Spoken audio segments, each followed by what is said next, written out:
Shalom, saudara dan saudari yang terkasih dalam Tuhan kita Yesus Kristus. Marilah kita luangkan waktu beberapa menit untuk berkencan dengan Tuhan saat ini, agar dari hari ke hari kita semakin dekat dengan Tuhan, sehingga hidup kita semakin diberkati dan menjadi berkat. Pembacaan dari kitab Amsal bab 18 ayat 13. Jikalau seseorang memberi jawab sebelum mendengar, itulah kebodohan dan kecelaannya. Demikianlah sabda Tuhan, syukur kepada Allah. Saudara dan saudari yang terkasih dalam Tuhan kita Yesus Kristus, istilah keburu nafsu merupakan ungkapan untuk menjelaskan seseorang yang bertindak terburu-buru, yang biasanya tidak didasari dengan alasan yang kuat. Seorang pria pun pernah terjatuh di dalam kesalahan seperti itu. Tindakan salah itu bahkan terjadi setelah ia mengikuti retret. Setelah retret selesai, ia bergegas memesan tiket bus untuk pulang. Tetapi keberangkatan bus masih 1 jam lagi. Untuk mengusir rasa bosan, maka ia pergi ke sebuah toko di terminal itu. Ia membeli majalah, secangkir kopi, dan sekotak kecil donat yang berisi 5 buah. Saat itu banyak orang yang sudah lebih dahulu menunggu keberangkatan bus dan mereka bisa duduk di kursi tunggu yang masih baik. Sedangkan ia karena baru datang kemudian harus duduk di kursi yang sudah rusak, yang sangat tidak nyaman. Dia duduk di samping seorang pria asing dan mulai membaca majalah sambil makan donat dan sebentar-sebentar minum kopi yang telah dibelinya. Ternyata rasa tidak nyaman tidak hanya disebabkan oleh kursi yang rusak, tetapi juga oleh sikap pria asing tersebut. Tanpa basa-basi, pria asing itu mengambil donat miliknya dan ia pun tidak bisa berkata apa-apa.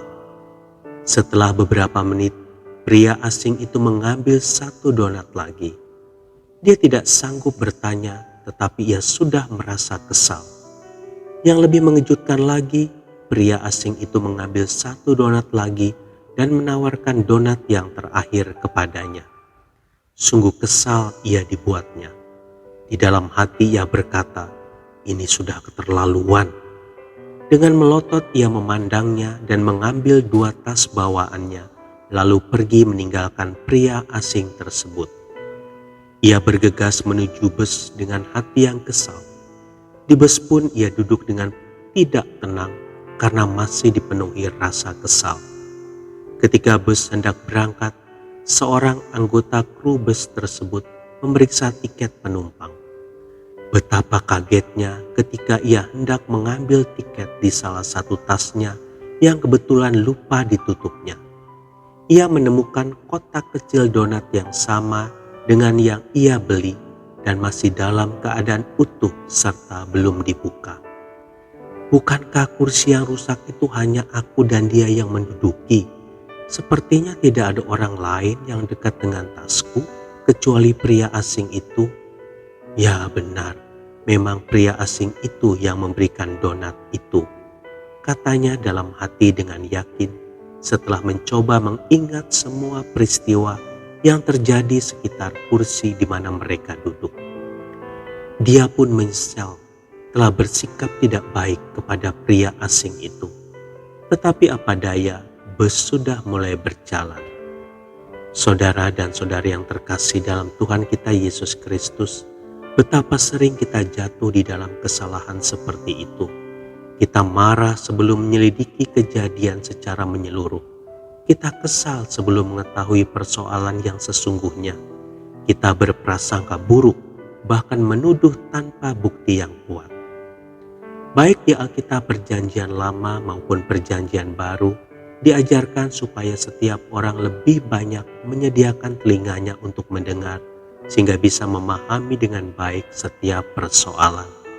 Dengan demikian, kita tidak akan salah ketika harus memberikan tanggapan terhadap peristiwa yang terjadi. Tuhan Yesus memberkati. Marilah kita berdoa dalam nama Bapa dan Putra dan Roh Kudus. Amin. Tuhan Yesus, mampukan aku menyediakan diri untuk mendengar lebih banyak karena aku tidak mau salah dalam menanggapi setiap peristiwa. Amin. Dalam nama Bapa dan Putra dan Roh Kudus. Amin.